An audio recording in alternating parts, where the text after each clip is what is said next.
Hello everyone and welcome back to another Getting Stuff Painted, my bi-weekly update, give or take, on the various miniatures and sometimes buildings I've been painting for the games we cover here on the channel. And once again, I believe this is going to be on a Monday and not a Thursday. It's just weird how my schedule is working out. Not that many models to talk about this time, but a whole chunk of that dreaded S word that we're not allowed to say here. That's right, scenery. But there is a story to tell about it, a couple, and including using a new contrast colour that I've not used at all ever. So we'll talk about that a little bit, as well as the miniatures for Battletech, Warhammer Underworld, and Marvel Crisis Protocol right on the end there. So without further ado, let's get started, left to right as always.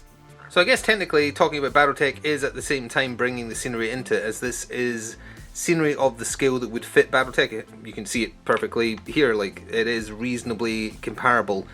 For the proper size these mechs should be, like something larger. This is a Warhammer 2C, this is a Trebuchet, which is on the smaller end, but not as small as, say, like I don't know what's smaller than a Wasp or something. But they are adequately proportioned to these buildings, and I did buy these buildings off of Etsy with the intention of using them for Battletech.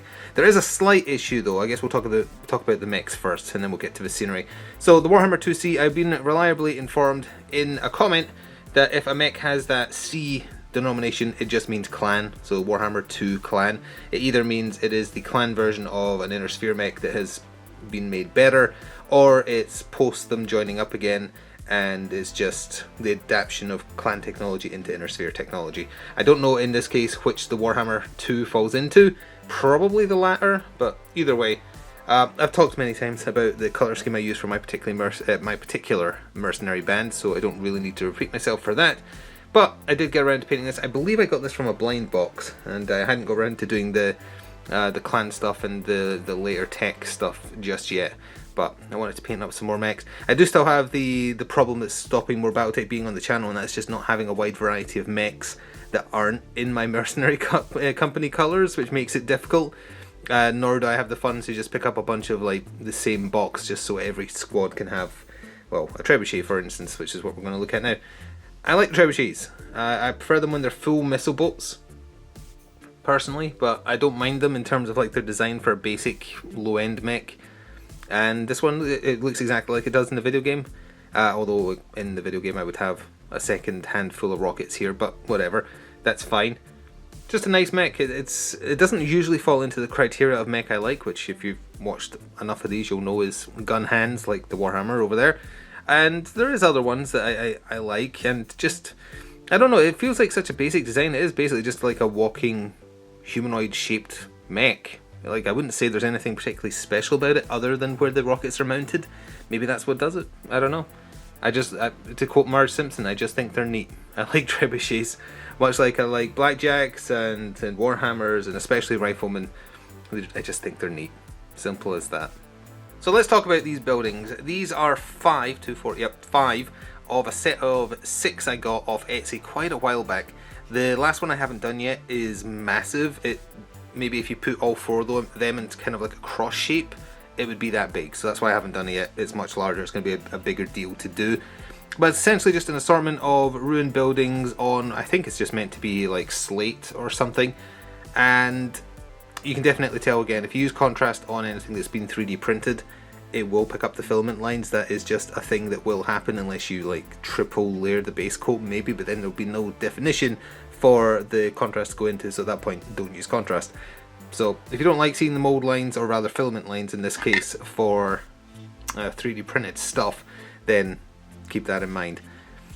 But just an assortment of buildings, as I say, roughly the scale they should be. You think like that is the pilot seat in there, which is, you know, tiny. So compare a person sitting in that compared to one floor of one of these buildings, and I would say it matches up pretty well. Although in between each buildings, for instance, this is smaller, but still in scale per floor, roughly speaking. If you had a person standing up straight, a bit cramped, but at a glance, obviously not too bad. Now, if you watched this series, you'll know a while back, I think in the little extra video I did where I was showing off just scenery, because I just so happened to have painted a bunch of scenery, I showed off a bunch of Battletech scenery I've been using. A bunch of buildings. It has Warhammer iconography on it, but if you ignore the skulls and the Imperial crests and whatnot, it is decently sized for Battletech. I wouldn't say it's ideally sized. I'd say this is probably closer to what it should be. The slight problem, is that if you have both sets of scenery together, they're not quite the same scale, which is obvious because one is more apt than the other. These are slightly smaller, so it does mean they'll probably never be on the table together, or if they are, they'll be so far separated so that at a glance you can't tell. But it's a little OCD triggering that they're just like, they were both marketed for this type of thing, or for the scale of game, I should say. Although in one case I think it was Titanicus, and in this case it was BattleTech. But it is a little annoying that they're just ever so slightly not in sync with one another. It won't matter to most people. Glancing at a battle report, you're not going to notice, but I noticed. Anyway, this is the one I actually finished this morning, so this is the one I've most recently done, and I guess I should talk about the colours I used. So I had a Basilicanum Grey pot of paint that was almost out, contrast paint that is. So I was like, you know, it's time to paint some scenery, let's just kill that bottle of paint dead, because I've got a new one that I can open. So I used Basilicanum Grey, and as I say, it picks out the filament lines if you use contrast paint, deal with it. Then I use Gargag Sur on doors and in the inside of where rubble had been destroyed, so consistently, like for instance, there we go, exactly the same right there. Then, before doing the base, which I'll talk about in a second, I did a pretty thick dry brushing of Ulthuan Grey on both the brown parts and the grey parts, just to show like exposed slate or stone where cracks have happened because the buildings have obviously collapsed, and also just to add a nice kind of like highlight brushing from top down so you catch the edges, and just the edges hopefully, not the inner parts, and it creates just that little bit more of definition. So again, at a glance, and especially like in this rubble on the roof, it makes it look more like it is stone that just fell away. It makes it look nicer from a distance, which is what we're aiming for. It's another example because obviously it's like the building has fallen down in this direction. Where's the one I can show you specifically? So I used the new contrast paint, as I mentioned, and that is for the outer edges, and I tested these buildings because I got the contrast paint, and it's called Aggaros Dunes, I believe, Aggaros Dunes, and I got that one because I was planning ahead for painting Sandman for Marvel Crisis Protocol, which I did an unboxing of recently. I was just originally going to use something like Skeletal Horde, and this colour is very similar to Skeletal Horde, but it's just that little bit more pale, so it's not as striking as a bone colour, or you know, like a decayed bone colour. It is a bit more sand-like, and the way it pulls is a little bit danker. So these were kind of like my trial runs for, am I actually going to use this colour for Sandman? And I've decided I still am.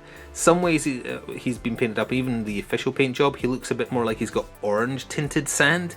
I'm not a fan of that personally. It does look more like the cartoon, but it's, you know, sand isn't orange, so that would bother me too much if I went that route, I think. So I think I am going to go this route with Aggaros Dunes.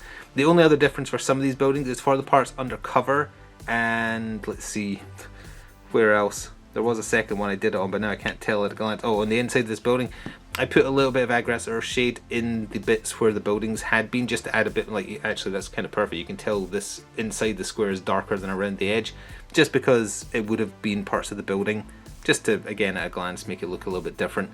So I managed to talk about these for way longer than I expected, given that it's just scenery that I used basically 3 colours and a dry brush on. But hopefully, again, planning ahead, as long as you don't mind the same mechs appearing in the battle reports, I can bring BattleTech back sooner. I did back their mercenary Kickstarter, which I think is shipping relatively soon, so that'll give me some options of just having like generic tanks that I can paint up to do some. What I really wanted to do with BattleTech, I don't know if I've ever mentioned this in this series, is like just normal Alpha Strike. It's fine, I don't mind it, I like playing it, but I had in mind of trying to do something similar for what I did for Wasteland Warfare, and have kind of like a narrative campaign. But a narrative campaign would require a lot of mechs for different factions, even just to have them as like generic rival faction of mercenaries or generic planetary guards or something. You know, it requires too many mechs for what I have. I can't be having like a little security band on a planet having like I don't know what I've got sitting here, an Orion and some clan mechs. Like, they wouldn't have those, it wouldn't make any sense. So that's the thing that's kind of stifling that idea at the moment. But anyway, we don't need to ramble about that. I'll move these a bit more out of the way and we can move on. So they've already been in 2 battle reports, I think, by the time you hear this, but we have the entirety of Molag's Mob, a very old warband for Warhammer Underworld, re-released with an updated Rivals deck. Exactly the same sculpts, nothing changed with them as far as I'm aware. And I got them painted up relatively quickly, actually. Their bases are just Basilicanum Grey with non-oil, and then each of them is just a slight variation of different colours. This is just the base coat with non-oil, and then Oathwind Grey dry brushed. The squig, the bat squig, sorry, is Bal Red with non-oil wash. And, what did I use for the inside of his wings? I think that was Sigurd Burgundy. And then for the mushrooms, Talisar Blue Bal Red with Grey Seer, which is the base coat, dolloped on for the white spots. Simple as that. Same theory for, actually, you know what? I used another new contrast paint. It wasn't Magus Purple. I think it was, it's their very exceptionally pale purple. It might be Magus Purple. I'll put the name on screen because I would need to go double check right now. So I'm definitely going to put it on screen. And I used it on the plume of like toxic gas firing out of this mushroom, and I used it for the barnacles on Molig's stick, but it was too pale on that, so then I went over it with a different colour, so it's kind of two-tone. But yeah, I definitely did use a second new contrast paint. I wasn't as wild with it. I knew going in it's a super pale, almost lilac type colour. It's meant to be purple, it's not, but it has its purposes, like as a mixing color. I think it might be a nice use, because this is mixing into the grey just to add a bit more definition and weirdness to the, hopefully it's in focus, into the smoke coming out of this thing, because it's poisonous. It's a toxic spite shroom, so I wanted it to look a little bit weird, but I didn't want to use green. One, because that's not what the official paint job uses, and two, that'd be too similar to the Skaven's poison gas, so I didn't want it to look like that. So it had a purpose, but by itself, I think it's too weak. In fact, I think it might be what I only, it's going to be hard to get in focus, but the little tufts of mushroom here, I think that's just that colour. I might be misremembering, but it is super pale, even with a wash over the top to try and darken the shadows a little bit. This is also a living rock, by the way. If you want to know more about the Stalag Squig and all his followers, go watch the battle reports with them in them. They're a fun warband. Their lore is these are all his pets, Molig's pets, Molig being this Troggoth here.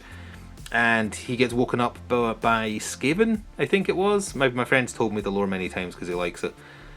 He eats the Skaven and then he's angry, so he just kind of goes and he's looking for somewhere else to have a nice kip for a while, for a few hundred years. And he brings his menagerie of animals with him, and he's just wandering around. And he's a little angry. I love this model. Like, this is obviously the centerpiece of the warband. It's him, and it's a very cool looking model. I used Space Wolves Grey, but for the upper parts where they're a little bit darker, I used some Draken Hoof shade. It's the dark blue Citadel wash. I might be slightly mispronouncing it. It's Draken something. For his frog thing that he's holding, you can actually equip a card that lets him chuck that at people. That is Mantis Warrior Green. I just mentioned the barnacles already. I started with that colour I was talking about, and then I went over it with a second colour. I don't remember offhand what it's called. I don't use these shades of contrast paint enough, so I might put that on the screen as well. Bal Red with non-all over the top for the mushrooms. Talisar Blue for the blue ones. And Gargag Sur, I think, for the belt and the associated things. And Snakebite Leather for the wood part of his club. He's got a lot of nice like scarring on his back, so the contrast paint sunk into that pretty well. Kind of nice. And just again, in general, it's just such a fun looking character. I really do enjoy how it looks, and I actually think it turned out okay. I used some of that same colour on his lips just to pick out the lip colour, and I actually think it kind of worked. The lighting actually isn't bad for once, considering how early it is in the morning that I'm recording this. So that is Molig's Mob done. I'm not sure what the next warband I'll be working on for Underworlds is. I have a warband for Warcry assembled and waiting to be base coated. I just need some good weather to spray paint them. But for Underworlds, I'm not sure. It'll be whoever takes my fancy, I guess.